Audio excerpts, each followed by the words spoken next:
Hello and welcome to the Sandip Roy Show on Express Audio. The Sandip Roy Show.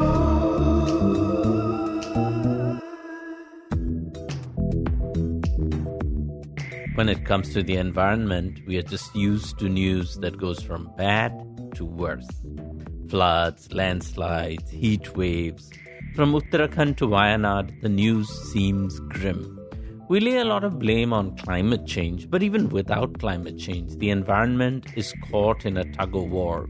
The population is increasing, the aspirations come with greater carbon footprint. On the other hand, many dismiss environmentalism in India as the affectation of the elite who are rich enough to eat green, think green, and opt for greener lifestyle choices. At the time of independence, Indian leaders thought large-scale industrial development was the way to lift the masses out of poverty. But even at that time, there were voices around, sometimes lonely voices who would be called environmentalists today. Historian Ramachandra Guha's latest book, Speaking with Nature, The Origins of Indian Environmentalism, tells the stories of these green warriors, many of them largely forgotten today, to remind us that environmentalism in India developed very differently from the Western model we see around the world today. Ramachandra Guha joins us on the show today. Dr. Ram Guha, welcome back to the show. Thank you, Sandip. This book is about the origins of Indian environmentalism. But many would claim that in India, actually environmentalism's origins are in Hinduism itself, since you always recognize the divine in nature. You quote the Rig Veda saying plants and water are treasures for generations. So why do we say environmentalism is a modern phenomenon? Yeah, so there are three refutations of the claim that ancient Hindus were the first environmentalists. The first is that it's only the Industrial Revolution, the technologies it brings, the political systems such as imperialism that accompany it, that actually lead to such tremendous environmental degradation. Pollution of air and water, destruction of forests, chemical contamination of the soil and so on, that are of such a scale that human beings think that their future is in peril. So concern for nature is not environmental. Environmentalism is a philosophy that urges a responsible, caring attitude towards nature and forging of a sustainable relationship towards nature, which is only possible once human beings are confronted with the possibility of their own doom. That happens only after industrialization comes. That's the first answer. The second refutation is that in the Hindu texts themselves, there are contrary indications. I mean, there may be verses in the Vedas which talk about trees and, the importance of trees. But there's also a famous episode in the Mahabharata, which is the burning of the Gandhava forest, which exults in the destruction of nature, of Adivasi communities and animals. And the third refutation is, look at the Ganga outside Banaras. Look at the state. Look at what is happening in the Himalaya around our holiest sites. And if Hindus were really, congenitally and spiritually and culturally environmentalists, would this be happening? By the way, you see, it's not just Hindus who make these claims. Christians claim that in the Bible, there's the ethic of stewardship, and if you're a true Christian, you'll be a good environmentalist. Buddhists will tell you that the Buddha was born under a Bodhi tree in a sal forest, and he achieved enlightenment under a Bodhi tree, and he practiced the middle way. So it's Buddhists who are the true environmentalists. So all these kind of comparative religious claims are made, which I think are really rather besides the point. But isn't it true that despite these sort of claims that different religions make, that there is a fundamental difference between Hinduism's view about nature versus religions like Christianity, which thought man's natural role was to exert dominion over nature? You see, I always hesitate, Sandip, in generalizing that there is essential Hinduism or essential Christianity. Okay, it is true that man's dominion of nature is one verse in the Bible, but there's also St. Francis, right? Who in terms of concrete historical record may be the first individual who really cared deeply for plants, animals, birds, bees, and so on. But I'll say one thing. This is not to say that pre-modern traditions are completely valueless. And if you want to look at pre-modern traditions that can be repurposed to solve or overcome our current environmental predicament, don't go to religious scriptures, but go to the everyday practices of peasant and tribal communities in the past and how they conserved nature, how they manage resources like pastures and forests in an egalitarian way, every member of the community has a share. How, for example, in large parts of the Deccan, you had irrigation dependent on tanks. And these tanks had to be periodically desilted, in which every member of the village community contributed. Now, there's a wonderful book, which is referred to only in the footnote of my own book. There I cite the work of Anupam Mishra, who is a remarkable scholar who documented indigenous water conservation systems in the desert. He mostly wrote in Hindi. So yes, I mean, if you're looking for Indic traditions, I won't call them Hindu traditions, Indic traditions that can be renewed, revived, revitalized, it's really the everyday practices of peasants and tribals in linking environmental sustainability to livelihood and the reproduction of their own community. So that kind of work, which people like Anupam Mishra have done, and the others who worked on community forestry in the same spirit, that I think is more useful, more productive, more relevant than taking some verse out of the Vedas in isolation and saying, follow this.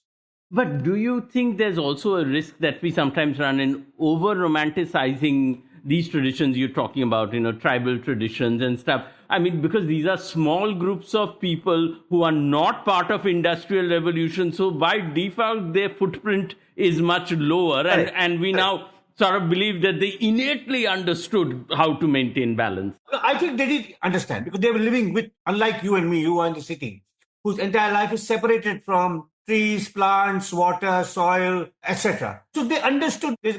Now, very rich research on things like ethnobotany, for example, and of course, traditional forms of water conservation. But yes, tribal communities are not unchanging. The community breaks down and individualism and family and clan takes over. Or they too aspire to modern lifestyles, which means they want a bicycle, then a motorcycle, then a car, leading to a greater ecological footprint. And of course, to really come to terms with the modern environmental crisis, you need high quality science too. You need foresters, hydrologists, urban planners, soil scientists, and of course climate experts and all of them. Folk traditions of conservation are not valueless. I think they've been undervalued they sometimes have been excessively romanticized. I agree. But, if you look at, in the right in the epilogue to my book, I talk about what is happening in a district of Maharashtra called Gadchiroli, where the forests were run by the state. They were essentially exploited for commercial purposes. So the forest department was in cahoots with businessmen, contractors, and paper factories. Once under the Forest Rights Act, large chunks of forest went back to the community. You found the community managing them in a much more sustainable and wise way. So they are obviously one small piece in the puzzle, but they are more valuable than we think, these indigenous traditions of conservation, which are bottom up, which are not encoded in written scriptures, which are practiced every day. But you also mentioned, when you talk about that community in Maharashtra, that despite the success, and you've been there, you've seen the success in sort of reforestation. Yeah. Despite that, this is not something that has been picked up elsewhere and emulated. It didn't spark its own little revolution. It's a pity, but it should. It should spark its own revolution, for example, in the same way as Amul moved out of Gujarat, right? Where you had, and again, Amul, so it's not strictly, but still it's kind of a bottom-up resource management strategy. And there are scholars, who are trying to build similar networks in adjoining states like Chhattisgarh, Jharkhand, where they have similar issues, similar problems, and where if the state governments would permit, community forest rights can flourish in the same way to the economic benefit of local communities and to the benefit of the ecological health of India itself. So you're right, they haven't spread, but that's maybe because public policy and including the media is so either ignorant or apathetic to the possibility and the potential in these localized experiments. What does the state government gain? Because state governments gain so much from exploitation of resources, yes. And they're happy to, if the state isn't taking it over, they're happy to give it to a private company. Absolutely. So in that sense, what would be needed for them to say, okay, we'll give it to the community instead? So, obviously, Sandip, I'm a scholar, I'm not an activist, I'm not a policy man, it's hard for me to prescribe. But say in Maharashtra, you have 2-3 things coming together. You have a bottom-up social movement. You have networks of activists within a district and across the state who are exchanging notes and ideas. And you also have scientists. For example, India's greatest ecologist, Madhav Gadgil, has been very active in the Gadchiroli experiment. He is now 82. Well into his 70s, he was doing fieldwork there. He was basing himself in Gadchiroli for weeks at a time, training his local Adivasi youths in responsible environmental management. So you need social movements. And you also need, of course, some sympathetic forest officers and bureaucrats. And ideally, of course, maybe a sympathetic politician, but that may be harder to find. But if you have a district magistrate or a district forest officer who doesn't want to centralize power and wants to unlock the potential in self-directed community action and has the aid of social workers, social movements, and also of scientists. So it's true that in Gadchiroli, all these things came together. And it may be, therefore, in Chhattisgarh or Jharkhand, one or other piece of this may be missing. But I think it's something for us to consider, as we go forward. For example, after I published my book, I read that, the Maharashtra election coming up and all kinds of wild and extravagant promises are being made by all sides. And one such promise was made by the ruling coalition that would bring a steel mill to Gadchiroli. Now, who would a steel mill, who would a steel mill benefit? I mean, the Adivasis lack the skills to get, they'll just be unemployed labor, maybe a security guard. What economic byproducts will there be that will rejuvenate local society, local economy? Not at all. I mean, you don't need a steel mill. You need more community forest rights where, bamboo is harvested sustainably and there's still monetary proceeds are generated that are distributed widely. But this enchantment with big projects, like steel mills, large dams, 8-lane highways, they are not going to solve either our social problem or our environmental problem. Which we'll get to that in a bit. But in your book, you profile 10 people. But I assume none of these people at that time called themselves environmentalists. And I was curious, how comfortably did they fit into your definition? Yeah, so, I mean, 2 or 3 explicitly would have. So I think Patrick Geddes explicitly would have. M. Krishnan explicitly would have. Miraben also, because, Miraben, when she lives on till the early 1980s, she leaves India in 1959. And her work in India, as I show, is very much kind of grassroots environmentalism, anticipating the Chipko movement. But then she goes back to Europe when the environmental debate in Europe is just breaking. And she contributes to it. And so it says this is what India and Gandhi can teach the West in solving a global environmental crisis. I think the Howards too. I mean, you read the language of the Howards, it's about interrelationships between plant, soil, water. The word, as I document, even their writings hardly ever use the word ecology. The first journals of ecology, which are published in America in the 20s and 30s, review their work as an example of ecological, far-sighted ecological agricultural research. So several would have owned the label. Several others would not have, because the label was not in common currency then. Was Sarojini Naidu a feminist? Was Kamala Devi Chattopadhyay a feminist? Yes, but that term was not in common currency then. But even those who are not self-avowed ecologists or environmentalists, their work, I think, has that kind of character to it.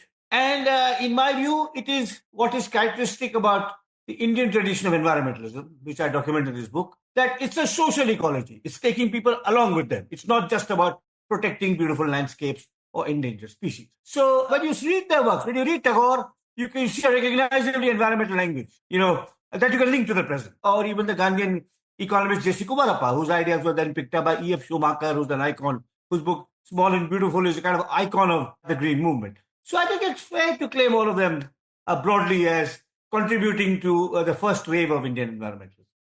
If someone put a gun to your head and asked, so among those, who was India's first modern environmentalist? Who would you choose? In this book, I make the claim for Tagore, not bluntly, but as suggestively. Geddes was, of course, working in Scotland along similar lines, particularly with urban ecology from the 80s and 90s, but he comes to only in 1915. I think I call Tagore, in my book, one of the unacknowledged founders of the Indian environmental movement. Can you say in a few lines why? First of all, Sandip, unlike you, I'm not a Bengali. I don't read Bengali. Unlike you, I don't know what your views are, but my first encounter with Tagore was growing up in Dehradun with Bengali neighbors who were obsessed with Rabindra Sangeet. And you're like, that's syrup. And I must admit, shamefacedly, that I didn't take to it. You're not the only one. And music. I don't know what the words, but I found Bismillah Khan and Kumar Gandhar much more appealing and still do that Rabindra Sangeet as music. So, but then later on, I discovered him in other contexts, particularly when I was researching on Gandhi and I saw the extraordinary influence he had on Gandhi. I mean, he was the one man whom Gandhi required, one living man. I mean, Tolstoy and Gokhale had, whom he knew early on through correspondence and in person, had died. But in the 20s and 30s, when Gandhi was the great Mahatma, Tagore was the one person he recognized as an equal and possibly even a preceptor. So I came to Tagore through Gandhi and then I started reading all his non-fiction and I found it absolutely fascinating. I mean, his essays, his travelogues, his political pamphlets, his educational treatises. And through all of this, I was able to make the case, so I tried to make the case in my book, that there are 4 dimensions to Tagore's environmentalism. The first is, among Bengalis and scholars of literature, well recognized, which is the aesthetic dimension. His very sensitive portraits of trees in his poems, his evocative descriptions of the landscapes of rural Eastern Bengal and his letters to his niece. That's the aesthetic side, which is at least among specialists recognized. The second element to his environmentalism is recognized among Tagore specialists, which is the educational side. How, in Shantiniketan and Patha Bhavan, classes were held in the open, there was great attention to plants, butterflies, trees, and so on.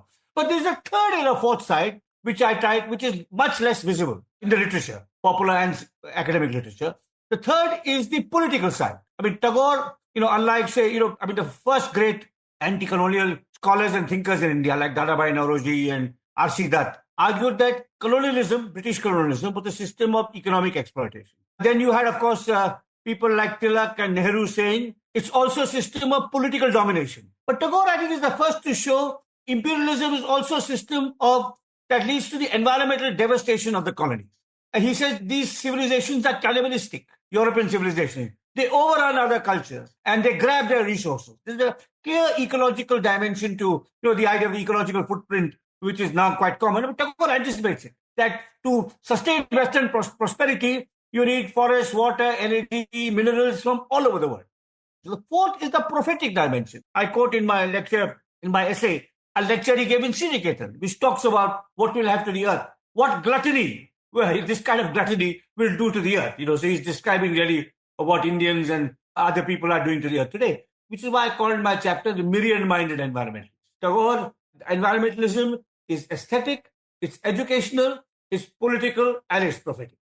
But what about people who would say that Tagore also very much fits this notion that, to be green, you have to be very rich, that he is this zamindar who, that's why he has the luxury to appreciate nature? Of course, no, I don't think so. I think it's true that he was rich and that sustained his lifestyle, that sustained his travels. But a mark of a writer is also how much empathy do you have with those less privileged than yourself, So it's true that at least the aesthetic appreciation comes from being rich. The fact that he can travel to the Himalaya and see the landscape which an ordinary Bengali person can't. But the educational side, that I'll take it to all my children, it goes beyond. And then, of course, the political side and the prophetic side, I think, free him of this label to some extent. There's no question that he was intensely privileged. But it's also a mark of his greatness that he was, at least in his thought, if not in his lifestyle, at least in his thought, he was able to transcend that privilege quite substantially. Unlike Gandhi, who transcended it in thought and in lifestyle.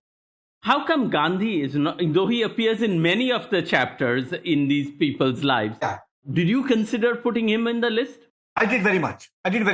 And then I left him out, partly because, I've written... You like too much Gandhi already. And partly, Sandip, that's only part of the reason. The other reason I left him out here, I may write about Gandhi's environmentalism later on in some other context, is that if reasonably well-read and sensitive Indians, they have an interest in India's environmental movement, they know about Chipko, they know about the Gandhian influence on Chipko, they know about Narmada, they know about Gandhi's influence on the leaders of Narmada. They know that Gandhi himself led a very simple, resource-sparse lifestyle. They would quote here a line of his which he actually never said about there being enough for everyone's need but not enough for any person's greed. He actually never said those words, but he said things similar to that. So people kind of know that Gandhi is cool. He fits the climate of current day environmentalists. But they don't know Kumarappa and they don't know Mirabai. Or far fewer. They know Kumarappa, only the specialists in economics will know. And Mirabai is generally seen as an English woman who attached herself to Gandhi and went to jail with Gandhi, but not this side of her. But they were both profoundly influenced by Gandhi. I think I kind of say it in my book explicitly, that Gandhi was an intuitive and instinctive environmentalist. Because he was occupied with so many other things, building Hindu-Muslim harmony, carrying on the fight for freedom, attacking the institution of untouchability, he had so many other obsessions, he could never really flesh out his nascent environmental ideas with any seriousness or depth. But it was Kumarappa and Mirabai who took those ideas and developed them much more thoroughly and deeply. So I thought, let Gandhi be represented by these two people. Gandhi's kind of ideas be represented by these two people.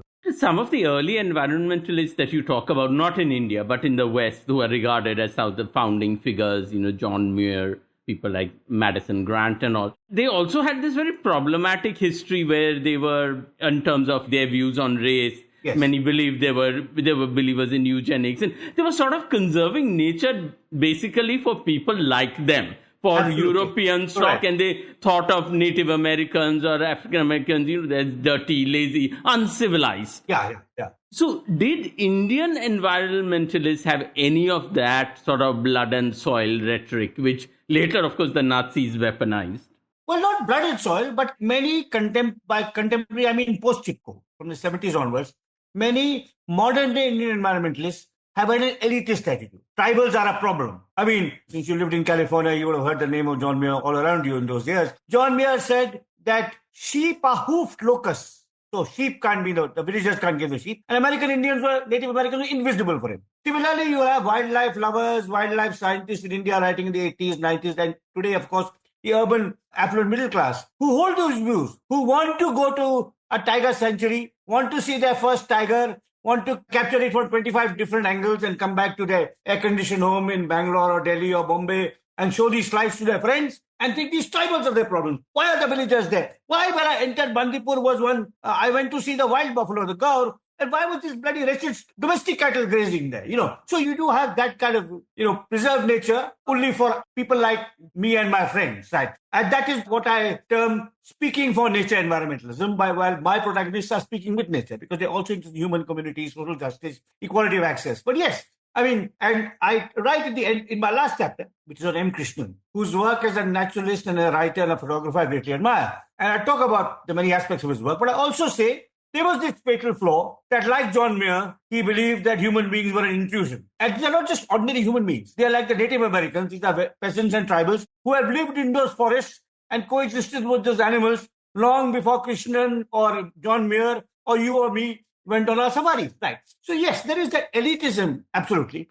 Blood and soil, a little less. I mean, Radha Kamal Mukherjee is one passage which I quote, which kind of echoes that. But yeah, I mean, absolutely. I mean, wilderness lovers in India today, wildlife lovers who want to see their first tiger, their 100th tiger, who want to go to every Project Tiger Park, who want to go to the Hornbill Festival in Nagaland, who want to clock up bird species, make a count of how many bird species they have seen, 50, 100, 150, 200, without any concern about their own ecological footprint. Yes, I mean, that is no longer a Western disease. That's also an Indian affliction. And when you talked about, this M. Krishnan, who I remember actually as a kid reading his country notebook in the Statesman, and it always puzzled me. I was like, why is this in the Statesman? Because otherwise such a Calcutta-based urban thing. You read him in the Statesman. I'm not surprised because you would have grown up with him. The Statesman had a small daily edition, so I grew up in Dehradun. But he was hardly read in his native Madras. And I asked Krishnan once what he wrote. He said, the Statesman, because I met him a couple of times, he said they paid me regularly. Okay. By the way, that's one of the reasons I write the Telegraph too, which is like other newspapers, they pay me on time. So as a freelancer, I can say sympathize with that. And also, I think he was very fastidious about prose, Krishnan. And the Statesman, and the reason I subscribed to the Statesman was my father got it. And my father said, because in Dehradun, unlike in Kolkata when you were growing up, there were the Bengali papers, but the only English paper was really the Statesman. In Dehradun, I could have got Times of India or Hindustan Times. But my father subscribed to it because he said it has the fewest misprints. And I think Krishnan was so fastidious, also must have thought that they will not mess around with my prose and I will get my checks on time. Yeah. M. Krishnan, whom you profile in the book, is one of the people, as you say, who is really talking about nature. As, he's interested in the diversity of life forms. The others they're more about the renewal of rural life versus the exploitative city, and it's about water, soil erosions, big dams. So in that sense, would you say that environmentalism is kind of a more holistic approach to it? It's more social. It's more sociological. I mean, Mukherjee himself used the term social ecology. I think that's the term. There were social ecologists. But Krishnan was really a pure ecologist, or a pure, really just in diversity of life forms. But Krishnan was a wonderful writer, a very keen observer. I compare him, I say he's much less known than Salih Ali or Jim Corbett. But Salih Ali was birds and Jim Corbett was tigers. Whereas Krishnan's universe took in all aspects of the natural world. Yeah, very unsexy animals also. Yeah, that's right. The ghorpad, the house lizard, the macaque, the black buck. And unsexy animals and unsexy landscapes. The shrub forest, not the majestic Himalayan forest. In wetlands, not the Ganges or the Jamuna. So yeah, I mean, despite my criticism of his occasional misanthropy, I think he's a wonderful writer, wonderful stylist, and it's a great privilege, growing up with him in Dehradun and being able to write about him now. In fact, I remember when this whole Project Cheetah was going on, wondering what somebody like Krishnan would make of it. He'd have been appalled. And he would have predicted it's a disaster that has happened, absolutely. Because he certainly didn't want exotics to come. Yeah. I mean, he didn't want exotic trees like gulmohar, right? In the city. In the city. He's like, we have flame of the forest, why do we need gulmohars? Yeah. Since many of these people, all of them actually, start their careers in pre-independent India, how did the British state regard these environmentalists? Because I thought it interesting that several of the people you profile ended up working for the princely states. That's true. Yeah. That's true of Geddes and Albert and Gabriel Howard, the three scientists in the book. First worked in the colonial establishment and found it very hard, to get along, and they were treated as interlopers, eccentric, maybe too sympathetic to the natives. I think they were marginal then and largely unknown now, or known for other reasons, like Tagore is known for other reasons. So, and I think that's, in a sense, one of the joys of historical research. I mean, I've written on Gandhi, who was the most famous Indian who ever lived, possibly, with the exception of the Buddha. But most of my work has been actually around less known people whom I feel have to be renewed, who have to be brought back, Whether I wrote on Very Relevant, the anthropologist, or Palwankar Balu, the Dalit cricketer. And this book actually impelled by that kind of motive, to bring back into the conversation interesting, unusual, occasionally prophetic figures who have been unfairly neglected or forgotten. But do you think even in their time they were lonely prophets? Yes. Because like Patrick Geddes keeps designing these plans for ecologically sound towns and cities, but they gather dust. Absolutely. They were lonely prophets. And Patrick Geddes, you mentioned, or J.C. Kumarappa, who joined Gandhi in the late 20s, was in some ways, went to jail in the Salt March, the Quit India movement, spent a lot of time in Gandhi's ashram, and was a close contemporary of Nehru. But in Nehru's India, Nehru never really took his ideas seriously. He was also at loggerheads with Nehru. He was at loggerheads with Nehru, who was the prime minister and the most famous former freedom fighter in government. And at the same time, at loggerheads with Vinoba Bhave, who was the most famous former freedom fighter in civil society. So he was an angular man with original ideas, somewhat like Krishnan, his fellow Tamil Krishnan, and didn't kind of get along. But I think that makes him more interesting in some ways. I mean, like, there's an episode in my book, which I found in an old biography of J.C. Kumarappa, where he goes to the Soviet Union, you will recall, to attend a meeting of economists in the early 50s. And he's talking about his ideas, which are so against the grain of Soviet industrialization and steel mills and centralization. And it's more bottom-up, decentralized, village kind of economy that he's advocating. And one Soviet colleague takes him, near St. Petersburg, or Petrograd it was then called, and he shows him the canal and he says, Rasputin was killed 1 mile upstream and his body was found here. But I think if you die, your body will be found upstream because you're so against the current. I mean, your thought is so against the current. So I thought that was a delightful metaphor for most of the people in this book. They are against the current. But maybe now their time has come in the world we live in today. Yeah.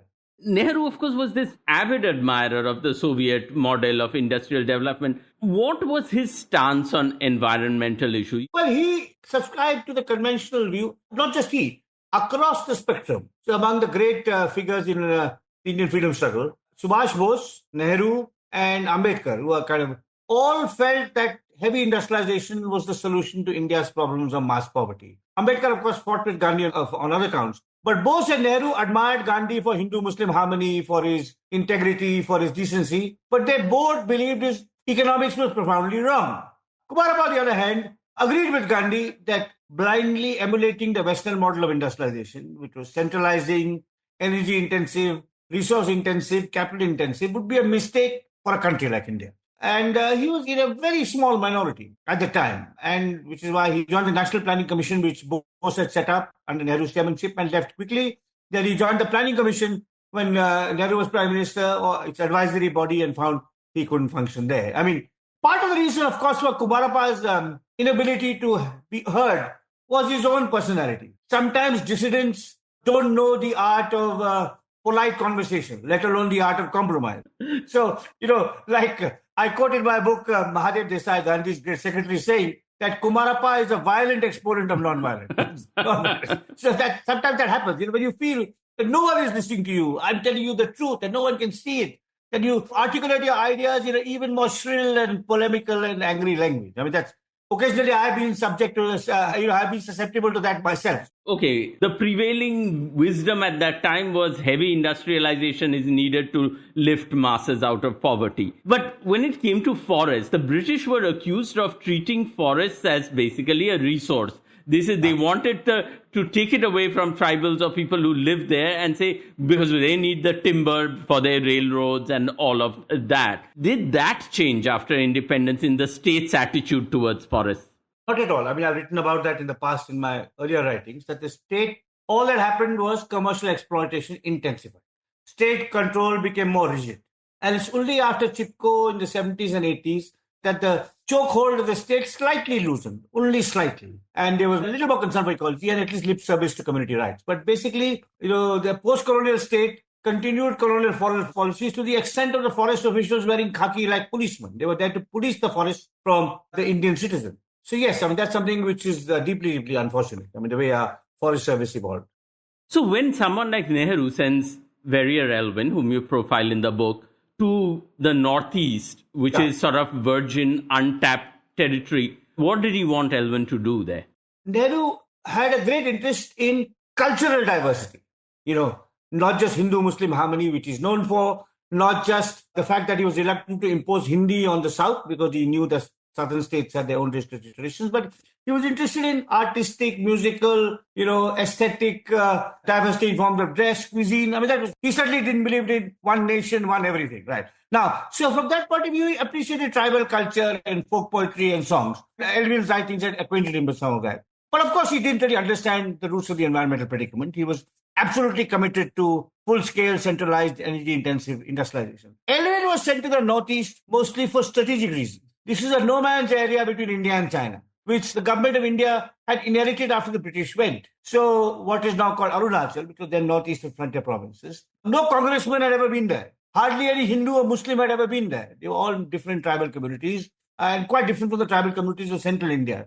And Elwin was sent there as an anthropologist to advise on how to bring these areas in. How to, in fact, in Indian Express, there was an article recently on a very remarkable Naga officer called Bob Cutting, who helped the integration of that area. And he was actually trained by Elwin, which unfortunately the article didn't mention. So he started the Indian Forest Frontier Administrative Service. Nehru started it, and Elwin was put in charge of sensitizing the officials to tribal culture, tribal diversity, because this was kind of a buffer between India and China. And obviously, China wanted to claim it, India wanted to claim it, and that's how Arunachal came into being. So there, the purpose was more respecting cultural diversity, promoting national integration through respecting cultural diversity. One of the other figures in the book who is also part of the Nehru story is a man who was in his cabinet, this minister K.M. Munshi, whom you say was the first sort of Hindutva-based environmentalist. But he was a bit of a late bloomer, so to speak, because he started this whole Van Mahotsav tree planting, but only because he was in charge of the ministry that forestry was under him. And it made me wonder why, given that we constantly talk about what I started this conversation with, that the Vedas talk about the forests and trees, why wasn't there a stronger strain of Hinduism or Hindutva-based environmentalists? Well, I think also it is quite striking that Munshi is remembered for other things, but this aspect of his work has been forgotten, even by Hindutva environmentalists. Most of the trees died, you said. No, that's true, that's true. But his writings are very evocative because he was a superb writer. Munshi's status in Gujarati literature is substantial. And of course, he was a great lawyer too in Bombay, so he could argue the case in English as well as in Gujarati.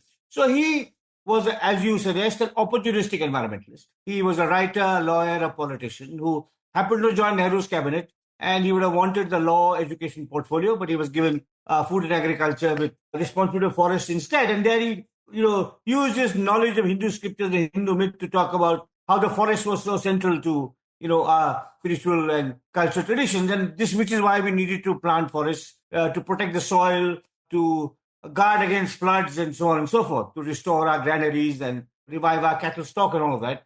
And that continued for 2 years, and then he kind of forgot about it. But it's a very interesting episode in his life, and kind of a passionate Hindu-based environmentalism that he articulated.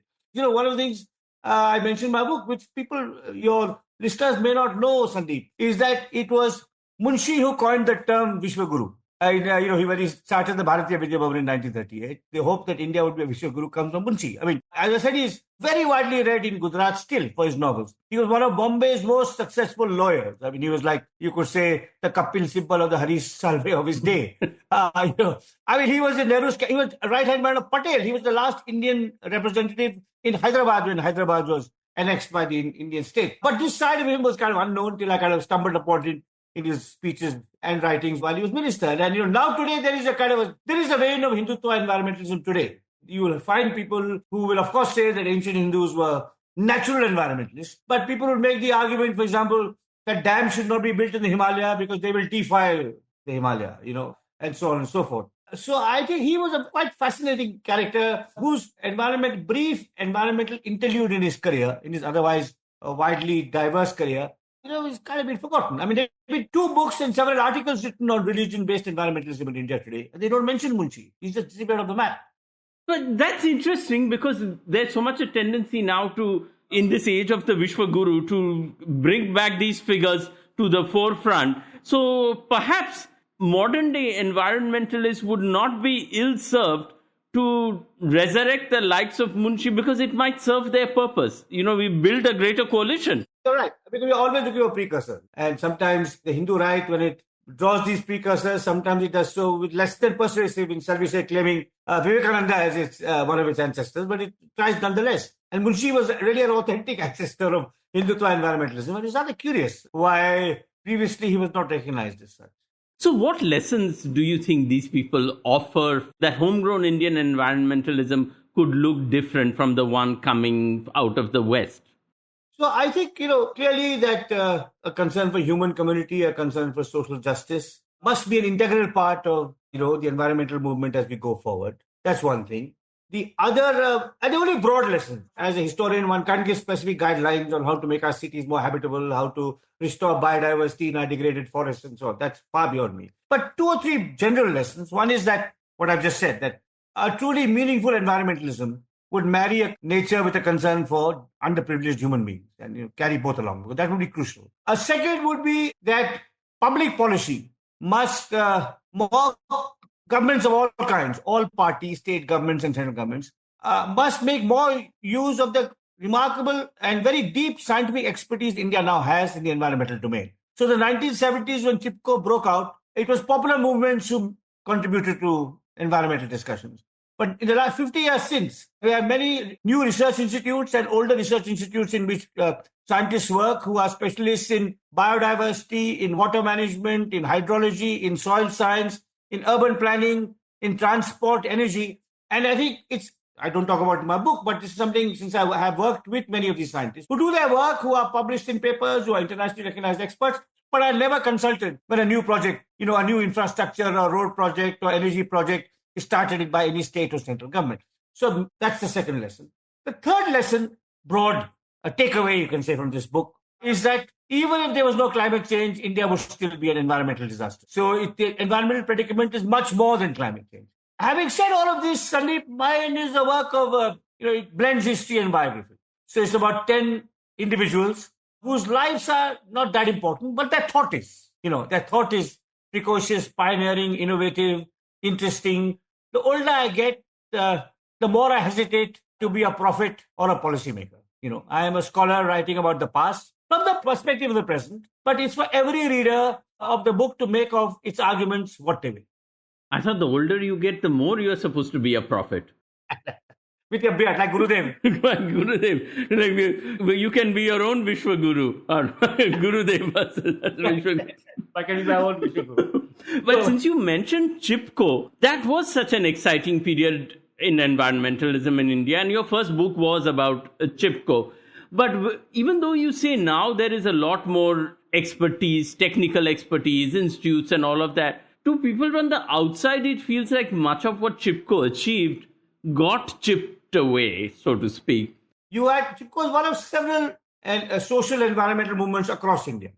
Well, the less known one, which is actually very, very important to remember, is the struggle of fisherfolk in Kerala against large trawlers, which is kind of, again, a livelihood-based environmentalism. Now, you didn't have much scientific expertise, but you had grassroots mobilization. Today is the reverse. You have high-quality scientific expertise, but you don't have much grassroots mobilization. And that I don't have an answer to that. I've speculated that a smartphone may have something to do with it, because you click on change.org and you think you are part of an activist, part of a movement.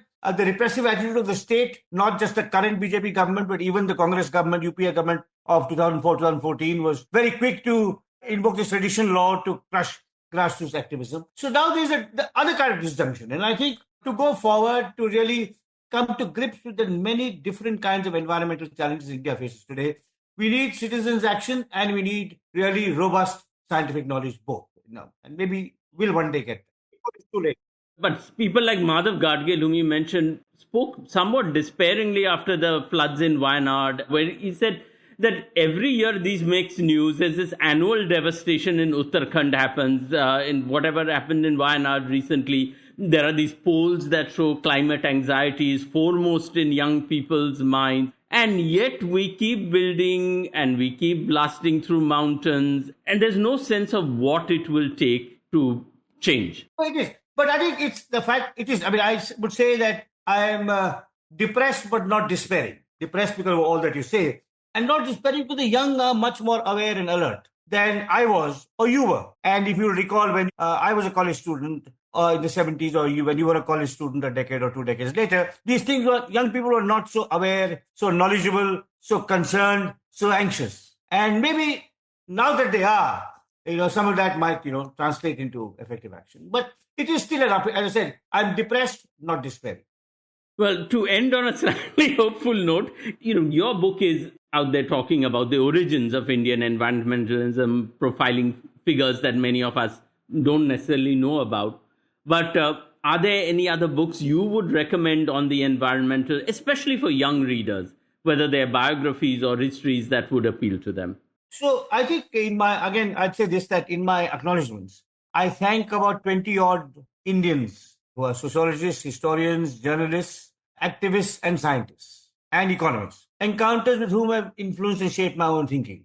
And their own writers, many of them have written articles, books that are more contemporary in nature than mine, that deal with the last 2 or 3 decades. And I think, just follow their writings and I'm sure you'll get a deeper insight into the present, whereas my book is largely about the past. I'd also say that there's a very good book to be written by a young scholar or a younger scholar than me with the necessary energy and interest on the last 50 years, Chipko and after, what have been the different initiatives, grassroots initiatives, what have social scientists contributed, what have scientists contributed, what have journalists contributed, what kinds of organizations have sprung up, what has been the response of the state, what new laws have been enacted, have they been at all served their purpose? Has the National Green Tribunal in any way moderated greed and destruction? So a kind of environmental history of the last 50 years, which, unlike my book, is not just about thinkers, but about actors, about movements, organizations, public institutions, and so on. I think that would also be a wonderful contribution. Well, hopefully someone will write that, then we'll have them on the show, maybe with you, and you guys can have a conversation. Ram Guha, thank you so much for joining us, Soda. Thank you, Sandip. Always so enjoyable being with you. Thanks. Historian Ramachandra Guha's latest book is Speaking with Nature, The Origins of Indian Environmentalism. Find us in Our Natural Environment on Facebook and Twitter and Instagram at Express Podcasts. This show was produced by Shashank Bhargava and edited and mixed by Suresh Pawar. Thanks for listening. This is Sandip Roy on Express Audio.